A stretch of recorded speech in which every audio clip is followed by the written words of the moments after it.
Zubaydah's hands trembled as she held Omari's, their fingers intertwined under the pale glow of the full moon. The dense forest around them was silent, as if holding its breath for the secret union that was about to take place.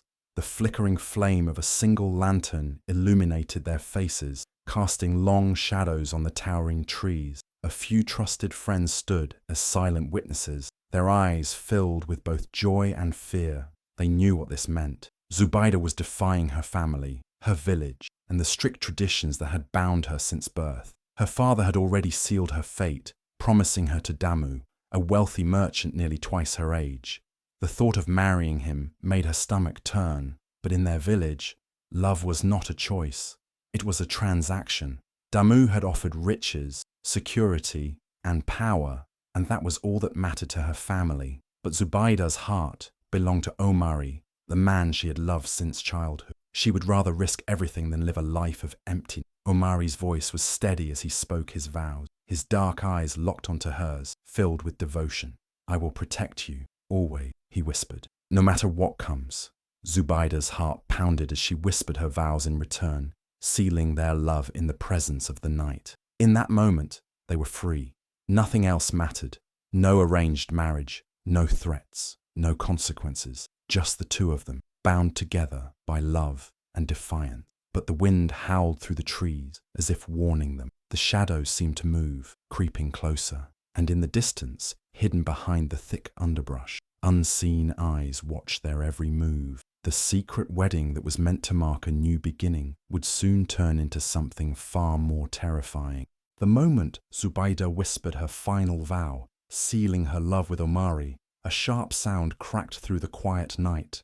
Twigs snapping, footsteps crunching against dry leaves. Then came the glow, flickering torches appearing in the darkness, moving closer like fireflies with deadly intent. The hushed whispers of their trusted friends turned into gasps of fear. The wedding that was meant to be a secret had been discovered. Zubaydah barely had time to turn before she heard the deep, furious voice of her father, Mzi Bakari. His presence alone sent a chill down her spine. His broad shoulders stiffened with rage, and his aged face, usually unreadable, was twisted with disgust. "Ungrateful daughter," he spat, his voice thick with disappointment. "You have brought shame upon this family."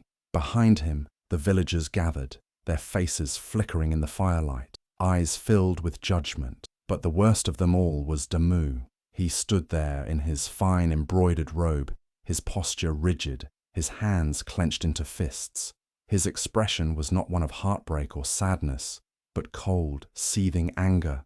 He had paid for her. She was his, and she had dared to defy him. Omari stepped forward, instinctively pulling Zubaydah behind him, shielding her from the wrath of the man who thought he owned her. "She is not your property," Omari said, his voice steady, but his fingers tightening around hers. But Damu didn't even look at him. To Damu, Omari was nothing more than an inconvenience, a pest standing between him and what he believed was his rightful possession. Zubaydah could feel her heartbeat pounding in her ears, her breath coming in shallow gasps.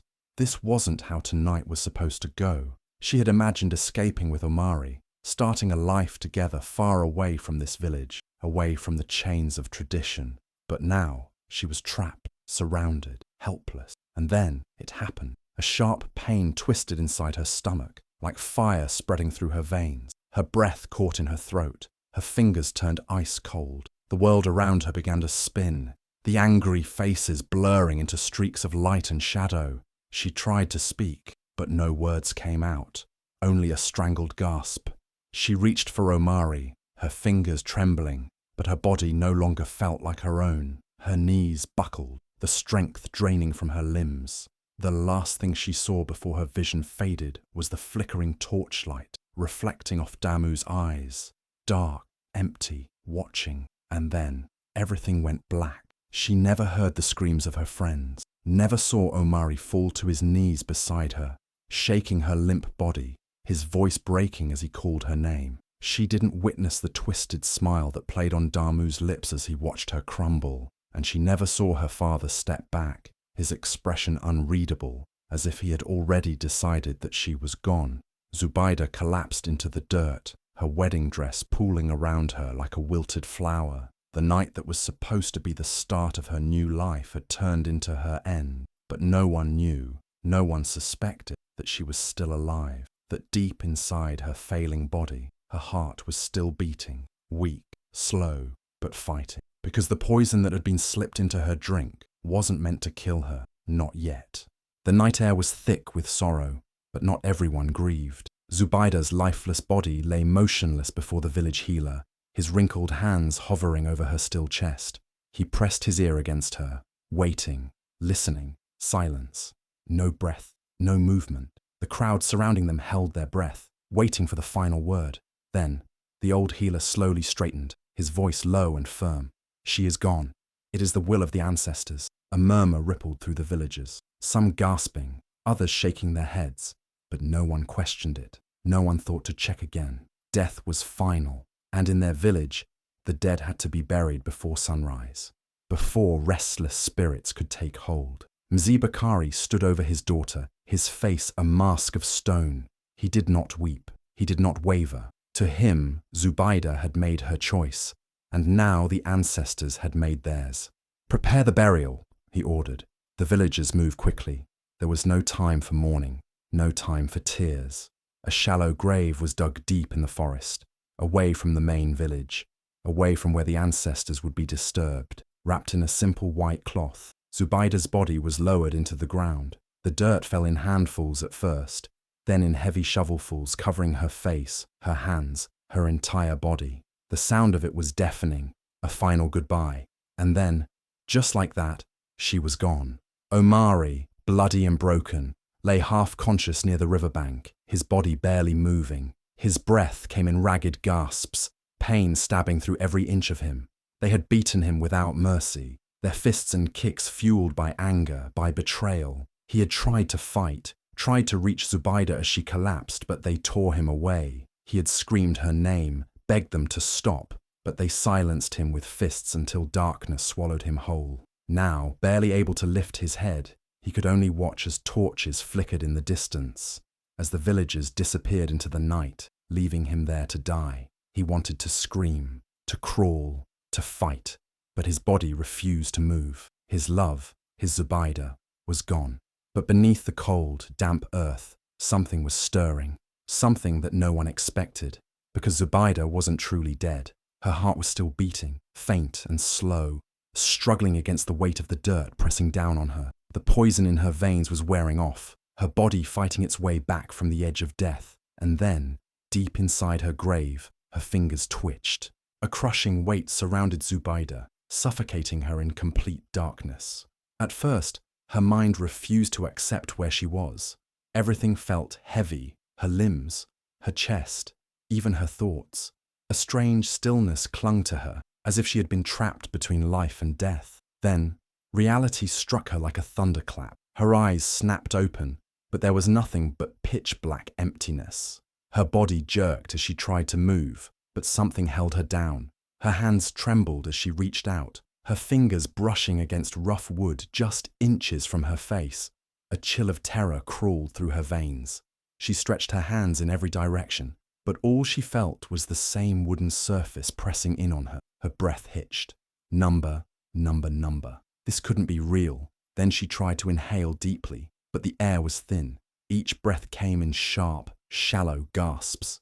Her heartbeat pounded like a drum, so loud it echoed inside her head. The pressure in her chest tightened as her body realized what her mind didn't want to believe. She was inside a coffin, underground. A strangled scream tore from her lips, but it went nowhere. The sound bounced back at her, muffled, swallowed by the suffocating earth above. She thrashed, her arms flailing in the tiny space, her nails raking against the wood. Splinters stabbed into her fingertips, but she didn't care. She clawed harder, desperate to break free, desperate to escape the grave that was never meant to hold her. Memories crashed into her like a wave. The secret wedding, the torches, her father's voice dripping with anger, Damu's cold, calculating eyes.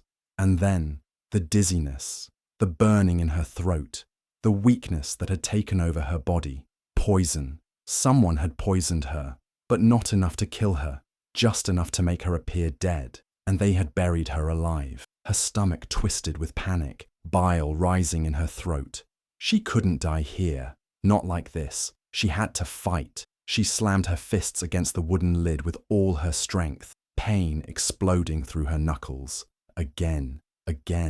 She had no idea how deep they had buried her, no idea if anyone could hear her, but she had to try. Her lungs burned as she sucked in what little air remained. The darkness felt heavier, pressing against her skin, wrapping around her like a death grip. She was running out of time. If she didn't break free soon, she wouldn't wake up again. Tears streamed down her face, mixing with the dirt and sweat.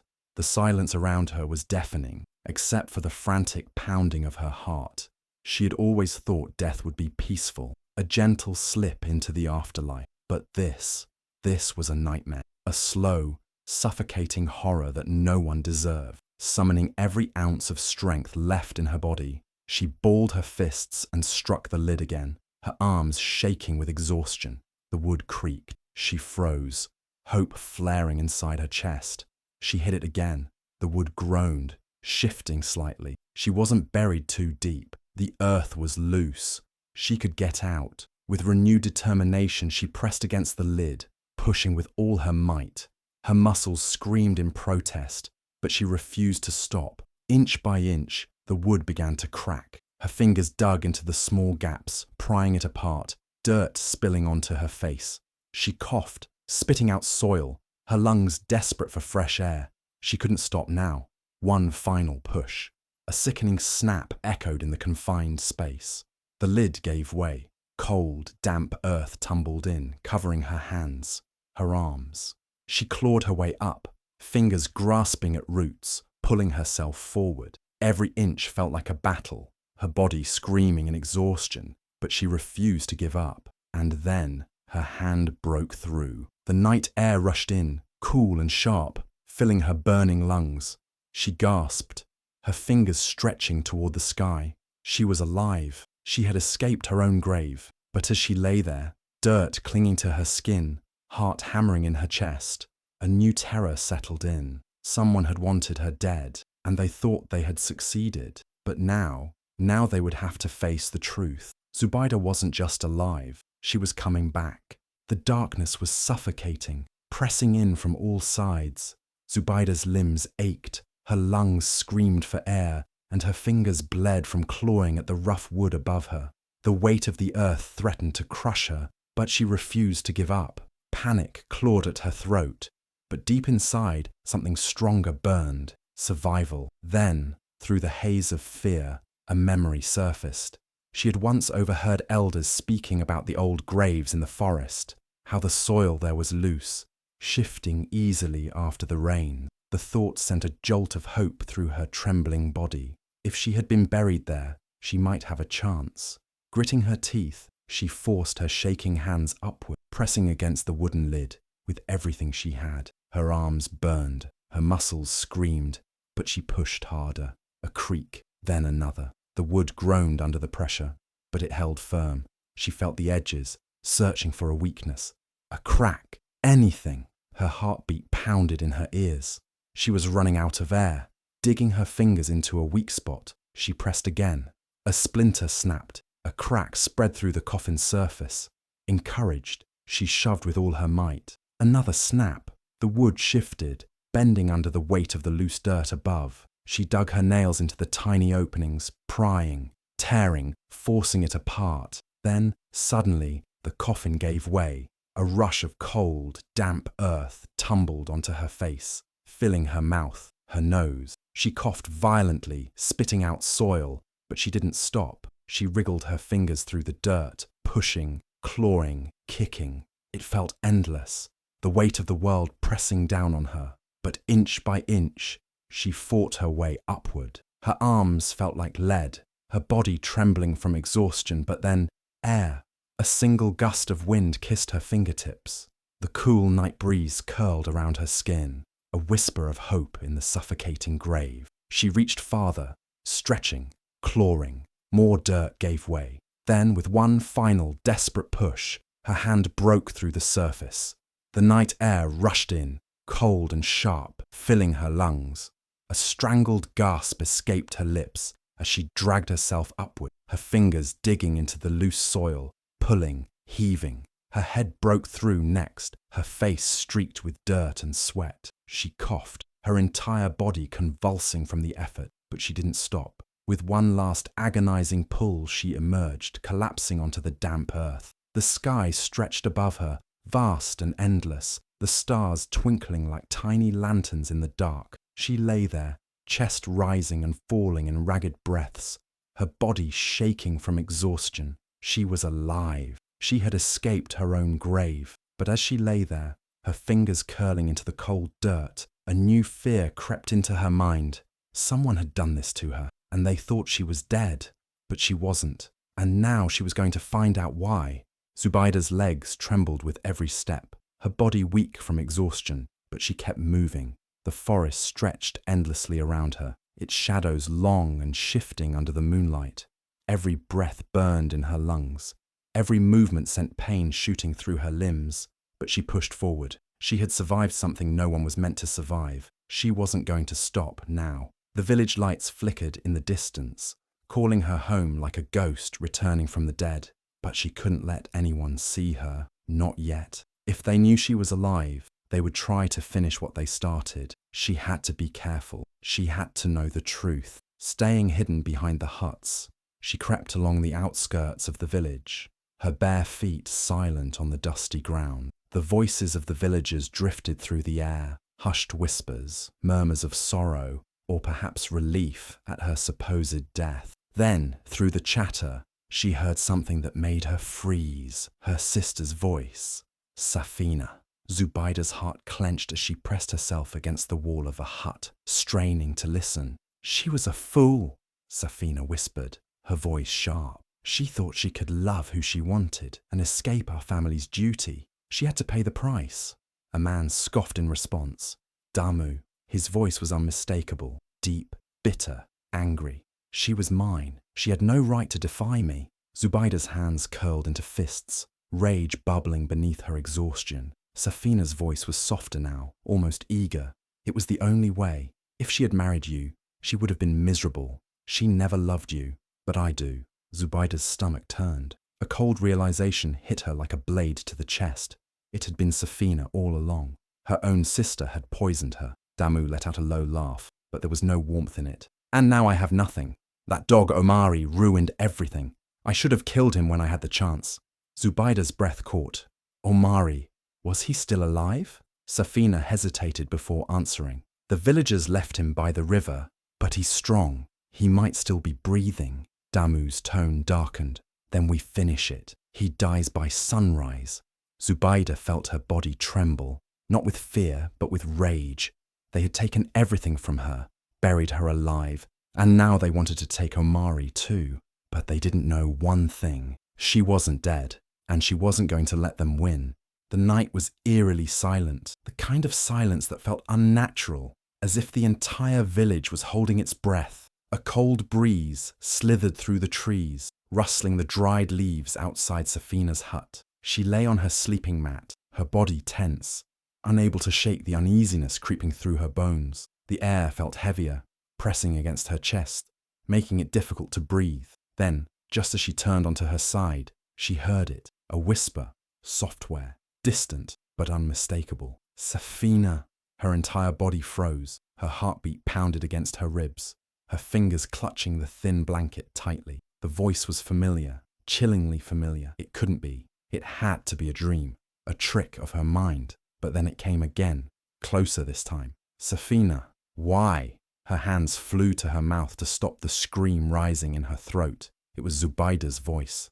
She had heard it every day of her life. The voice of her own sister. But Zubayda was dead, buried deep beneath the earth. This wasn't possible. Her eyes darted toward the entrance of her hut. Shadows flickered outside, shifting unnaturally. Her body trembled as she slowly backed against the wall. Was someone playing a cruel joke on her? Or was this something far worse? The whispers didn't stop. Across the village, Damu sat inside his hut, his hands wrapped around a clay cup of palm wine. He had spent the entire day ignoring the villagers' foolish whispers. The stories spread fast. superstition feeding their fear. Zubaida's spirit has returned. It was nonsense. The dead did not return. He had made sure of that. He exhaled sharply, shaking his head, and reached for the ceremonial wedding robe he had prepared for the night that never happened. As soon as his fingers touched the fabric, he frowned. The cloth was damp, cold, confused.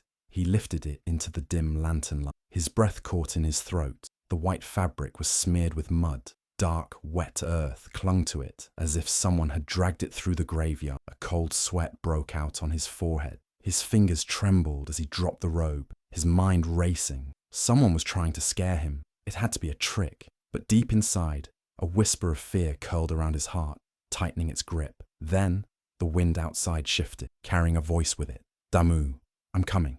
His body stiffened. The voice was low, barely more than a breath, but it was there. His ears rang. His throat went dry. He wanted to convince himself that it was nothing, just the wind, just his imagination. But then the lantern flickered violently, casting shadows that twisted unnaturally against the walls. A chill ran down his spine as the temperature in the hut seemed to drop. He heard footsteps, light, deliberate, as if someone was walking through the dirt just outside his door. His breath hitched. He didn't believe in spirits. He had never feared the dead. But now, sitting in the dim light, with his stained robe at his feet, he felt something he had never felt before. The village square was unnaturally still. A strange hush settled over the people gathered there, their breaths caught in their throats. Every flickering torch cast long, restless shadows, but all eyes were fixed on the figure emerging from the darkness. Zubaida. Her form was ghostly, wrapped in tattered burial cloth, her skin smeared with dirt. Her unblinking eyes reflected the firelight, making her look almost unreal. Each step she took was slow, deliberate, as if she had all the time in the world. A murmur rippled through the crowd, then a scream. Panic spread like wildfire. Some villagers stumbled backward, others clung to one another, whispering in horror. Their worst fears had come to life. A woman buried beneath the earth was standing before them, alive, or worse, something beyond life. Safina's entire body trembled. She had spent the last hours convincing herself it had all been in her head. The whispers, the cold presence outside her hut, the creeping feeling that something had gone terribly wrong. But now, staring at the sister she had betrayed, she could no longer deny the truth. Her knees gave out, and she collapsed into the dirt, breath hitching in her throat. "Please," she gasped, her voice barely above a whisper. "Zubaida, forgive me." Tears streamed down her face as she raised shaking hands in surrender. Desperation clung to every word. I didn't want this. I was jealous. I was foolish. I didn't know it would end like this." Zubaida didn't move. She didn't blink. The weight of her silence crushed Safina more than any words ever could. Then, from the edge of the square, Damu moved. His face was tight with disbelief, but fear flickered in his eyes. His hands clenched at his sides, muscles tensed, ready to flee. And then, he ran. He shoved past the nearest villagers, feet pounding against the ground, heart racing. If he could make it to the forest, he could disappear. No one would find him. No one would remember. He just had to get away. But the villagers didn't let him. A roar of fury rose from the crowd, and hands grabbed at his arms, his clothing, his shoulders. He fought, twisting and thrashing, but there were too many of them. They dragged him back, forcing him onto his knees before Zubaida.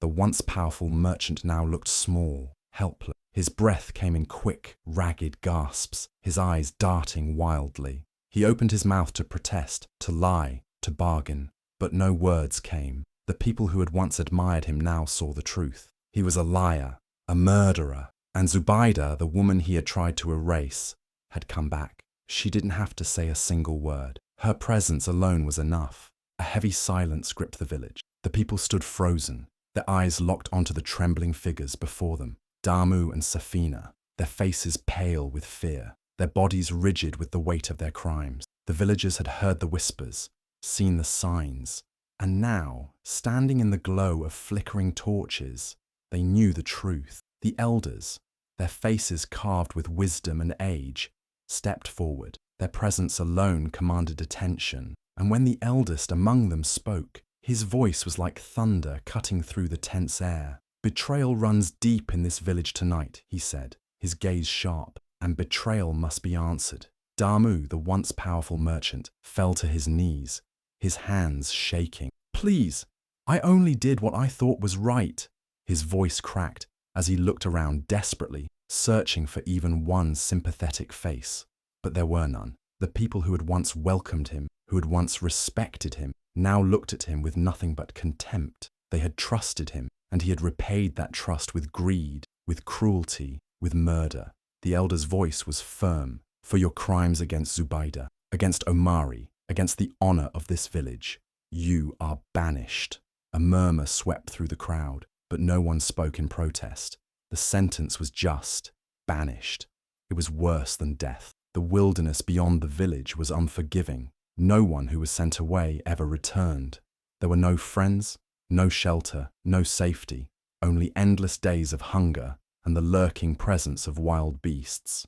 Damu's face drained of color. He opened his mouth, but no words came. His fate was sealed. Then the elder turned to Safina. She was already on the ground, her forehead pressed into the dirt, sobbing. "I was blinded by jealousy," she choked out. "I lost myself in my own hatred. Please have mercy." But mercy was not hers to claim. The elder's expression remained cold. "You will live," he said, "but you will live alone." A gasp rippled through the villagers. The punishment was severe in its own way. She would not be exiled to the wild, but she would be cut off from the people she once knew. No one would speak her name. No one would offer her food, shelter, or kindness. She would become a ghost among the living, an outcast with no place to belong. Her sobs grew louder, but no one moved to comfort her. This was the price of betrayal. Then, through the crowd, a figure stepped forward. Omari, bruised, battered, but alive. A collective gasp spread through the villagers. He had survived. Against all odds, he had endured. His eyes searched for only one person, Zubaydah. She stood tall, strong, the weight of death no longer on her shoulders.